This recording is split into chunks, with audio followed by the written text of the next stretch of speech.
आज मैं इस वीडियो में students conditions for congruence triangle, जिसके लिए प्रीवियस वीडियो में मैंने डिस्कस किया था कि 4 कंडीशंस होते हैं दो ट्रायंगल को कॉन्ग्रुएंट दिखाने के लिए।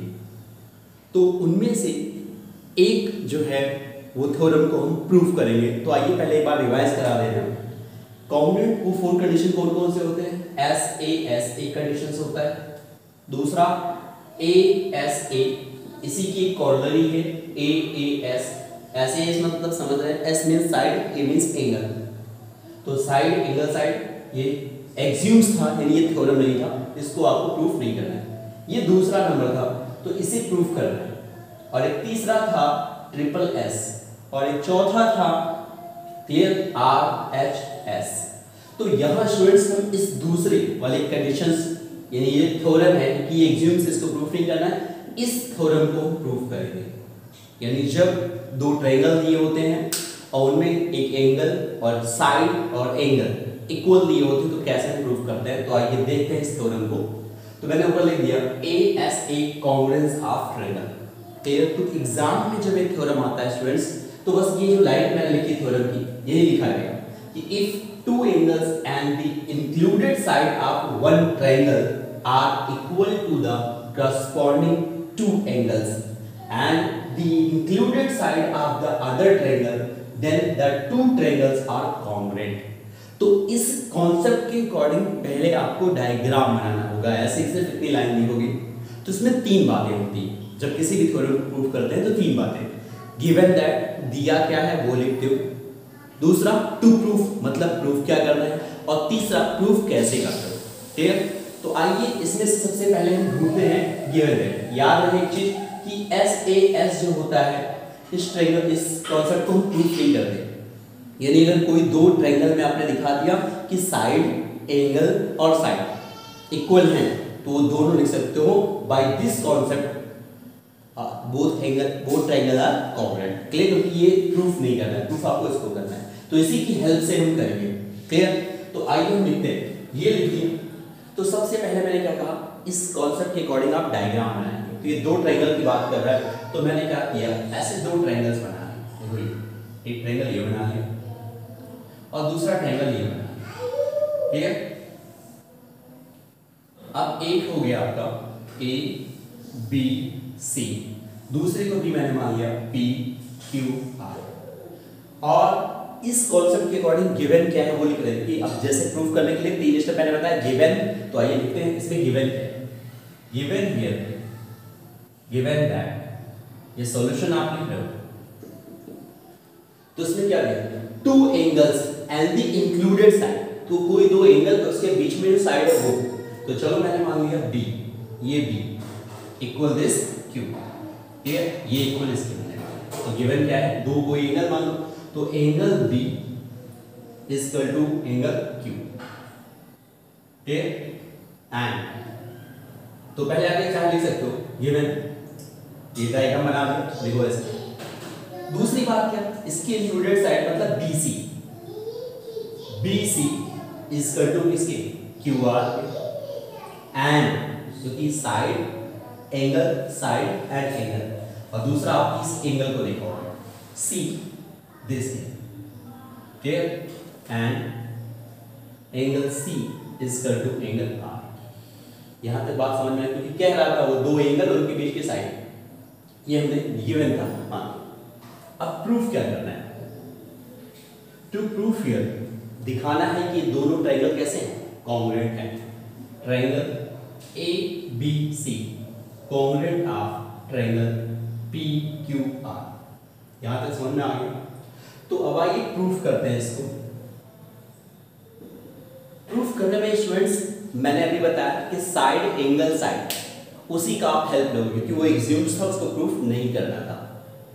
तो अब हमारा कॉन्सेप्ट है कि मुझे साइड तो इक्वल थी, एंगल और एक साइड दिखा दो, चाहे ये साइड इसके इक्वल दिखा दो। तो यहां दो कॉन्सेप्ट होगा, दो केसेस बनेंगे, दो कंडीशंस बनेंगी। कौन सी? या तो AC PR के इक्वल होगा या तो इक्वल नहीं होगा, दो ही कंडीशन तो होगी। तो यहां दो कंडीशन, यानी जितने केसेस इस चीज को प्रूव करने आप जाते हो, तो जितनी कंडीशंस बनते हैं उन सारे कंडीशन की बात करते हो। तो पहले मैं मान ले रहा हूं क्योंकि आपके दिमाग में है कि साइड एंगल साइड इसी का यूज करना है क्योंकि वो थ्योरम था नहीं। तो साइड आपको पता है, एंगल ये पता है, साइड। तो हम पहला प्रूफ में केस मानते हैं, केस फर्स्ट। केस फर्स्ट मैंने क्या मान लिया, if AC equal to PR, suppose करो कि ये जो साइड है ये इसके इक्वल है, ठीक। अगर ऐसा हो गया then in triangle ABC and triangle PQR, इन दोनों में बात करते हैं। देखो BC इक्वल QR, ये तो आपका गिवन था। Angle C equal to angle R, ये भी गिवन था।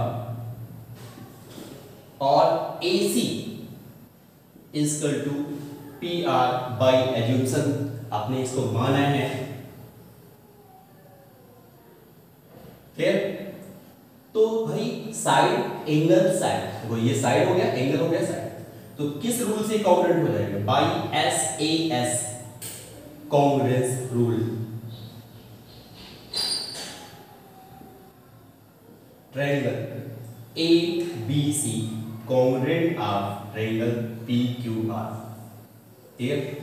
अब एक तो आपने लिखा है, लेकिन मैंने कहा जितने कंडीशन होते हैं उन सभी की बात करनी है। आपके दिमाग में आज सारे हो गया, अब छोड़ दें, नहीं भाई, अभी एक कंडीशन की बात की है जब ये इक्वल होता है।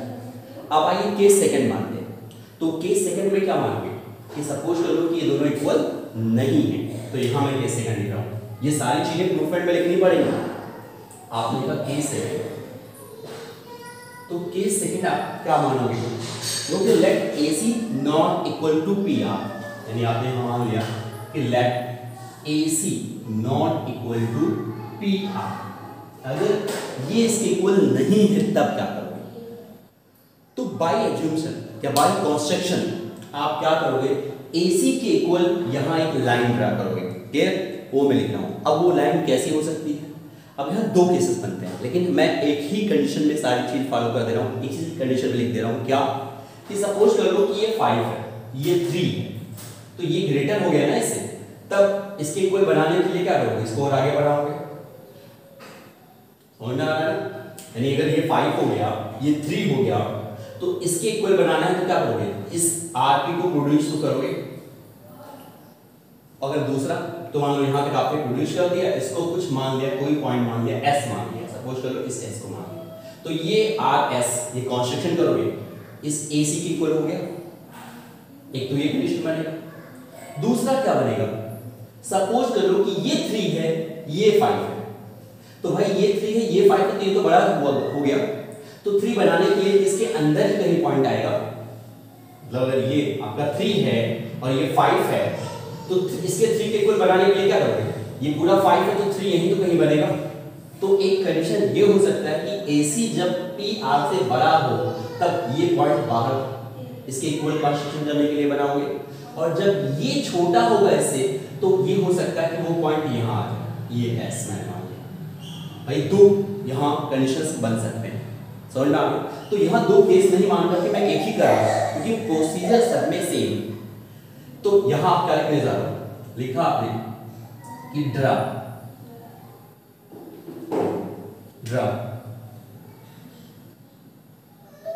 SR such that,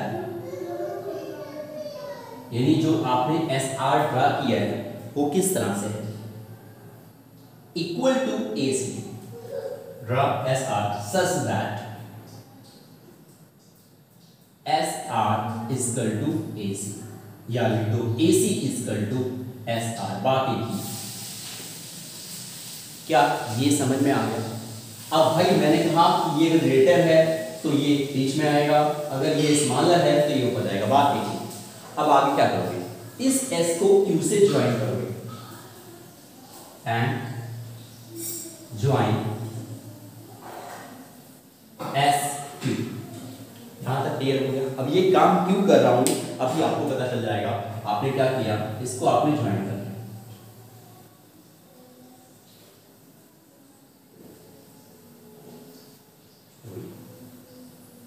clear? याद है क्लियर? अब चाहे भाई ये इसकी बात करो या इसकी बात करो, बात एक ही है। अब जब आपने ज्वाइन करना है तो आपको करना क्या है? जैसे दो ट्रायंगल को कॉन्ग्रुएंट दिखाना था तो हम, एक तो ये रूल होता है दोनों होंगे, रूल को फॉलो करेंगे तो कॉन्ग्रुएंट हो जाएगा, या एक हम ये काम करते हैं कि इन दो चीजों को कॉन्ग्रुएंट दिखाना तो एक तीसरी चीज लाते हैं और ये वाला इसके कॉन्ग्रुएंट दिखा देंगे इस तीसरी चीज के, और इसको इसके कॉन्ग्रुएंट दिखा देंगे। तो देखो ये इसके कॉन्ग्रुएंट हो गई, ये दोनों कॉन्ग्रुएंट हो गई, और फिर ये इसके कॉन्ग्रुएंट हो गए, तो ये दोनों आपस में कॉन्ग्रुएंट हो जाएंगे नहीं हो जाएंगे? तो उसी मेथड को फॉलो करते हुए अब हम करेंगे क्या, हम ये दिखाएंगे कि एस क्यू आर और ए बी सी ये दोनों कैसे हैं, कॉन्ग्रुएंट हैं, ये दिखा। और साथ में एक और चीज दिखाएंगे कि एस क्यू आर मतलब इन दोनों में कुछ ऐसे कॉन्सेप्ट फॉलो करेंगे। तो आइए अब हम ये जो मैंने किया है उसकी बात हम करते हैं कि मुझे अब यही कॉन्सेप्ट दिखाना है, ए बी सी को एस क्यू आर के कॉन्ग्रुएंट दिखाना है, बस हमारा मकसद ये। तो मैंने लिखा नाउ। अब मैं बात कर रहा हूं in triangle A B C and दूसरा कौन सा लिखोगे, एस क्यू आर। अब भाई एस क्यू आर लो या S Q S low, sorry S Q are लो, दोनों बात एक ही, इसीलिए दोनों को मैंने एस नाम दिया। And triangle S Q are, clear? अब जब आपने ये लिखा तो इसमें क्या लिखा, क्या क्या चीजें गिवन है, क्योंकि एस ए एस यही कॉन्सेप्ट आपको पता है। तो एस इसमें क्या पता है पहले देख लो, B C equal to R, ये तो गिवन था, आइए लिख देते हैं B C equal Q R, ये क्लियर हो गया।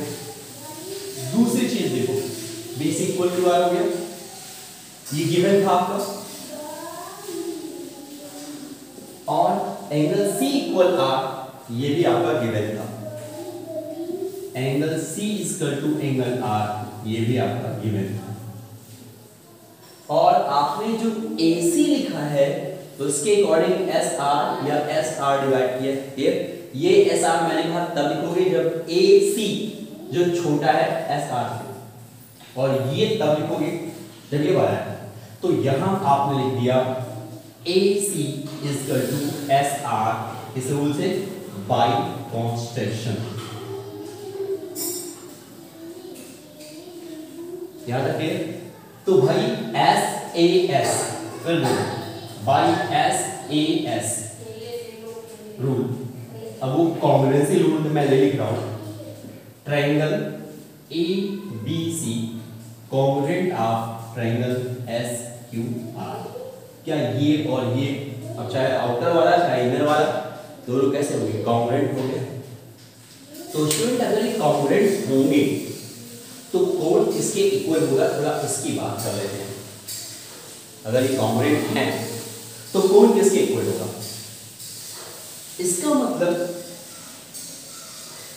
भाई CP/CP, इसके प्रीवियस वीडियो में मैंने एक CP/CP थ्योरम बताया, अगर कॉन्ग्रुएंट आप दिखा ले जाओ तो मैं पहले इन दो एंगल को इसमें गिवन इक्वल था, B इक्वल टू था, C इक्वल R था, यही था। तो देखो मैं क्या करने जा रहा हूं, C R का यूज कर चुके हो, Q का यूज नहीं किया है, B और Q का यूज नहीं किया है, तो मैं यहां से क्या लिख सकता हूं, अगर ये और ये इक्वल है तो बाय CP/CP रूल से मैं क्या लिख सकता हूं, क्योंकि एक एंगल का आप यूज कर चुके हो, दूसरे का भी यूज कर रहे हैं, तो यहां मैं लिख सकता हूं angle B is equal to, देखो B सेकंड क्वेश्चन पे आया था, सेकंड क्वेश्चन पे Q है, तो केवल Q मत लिखो, Q किस Q को समझोगे, SQR को समझोगे कि PQR को।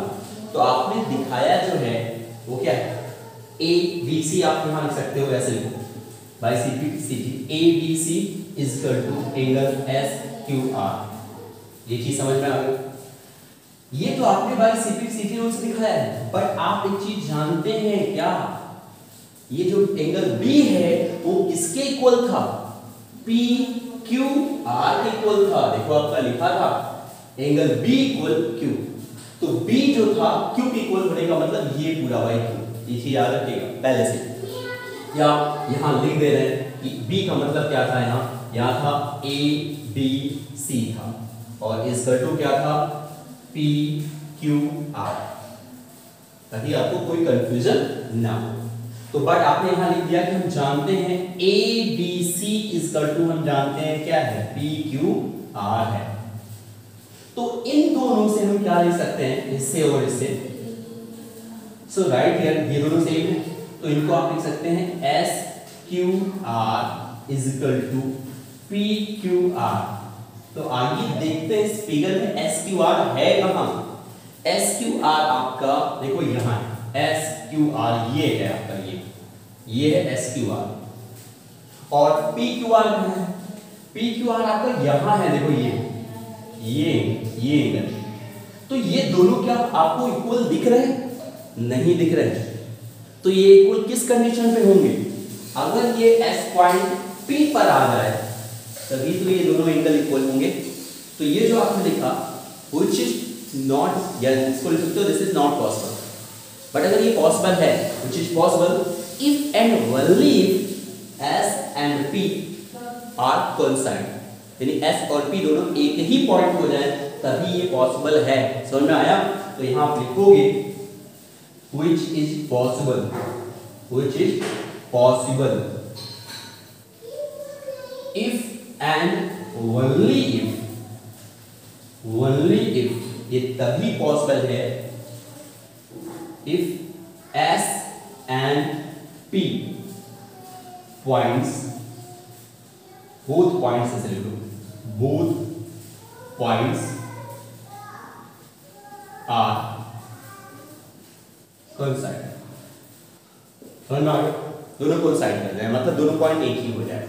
और अगर ऐसा हुआ तो भाई ये जो ट्रायंगल हुआ क्या इसके कॉन्ग्रुएंट हो जाएगा, दैट इज, इसका मतलब क्या आ जाएगा कि ट्रायंगल एस क्यू आर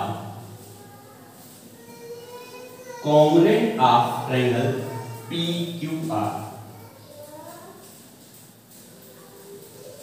तो आपने एक जगह जो कॉन्ग्रुएंट लिखाया था वो ये था, इसको मैंने फर्स्ट मार्क, इसको मैंने सेकंड मार्क। तो देखो ए बी सी किसके कॉन्ग्रुएंट था, एस क्यू आर के, और अब एस क्यू आर किसके कॉन्ग्रुएंट हो गया, पी क्यू आर के।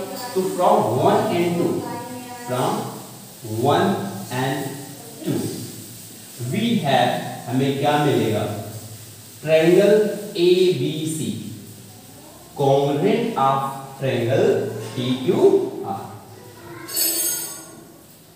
समझ में आ गया? तो ये जो conditions for congruence two triangle के लिए जो मैंने बात की थी, SAS आपका एक्सियोम्स था, उसको प्रूफ नहीं करना था। फर्स्ट जो था ASA ये आपका प्रूफ हुआ। इसकी कॉर्नरी है जो हम नेक्स्ट वीडियो में AAS एंगल साइड, वो हम नेक्स्ट वीडियो में बात करेंगे। ओके स्टूडेंट्स, वीडियो कैसा लगा कमेंट करना मत भूलिए। Okay, thank you students.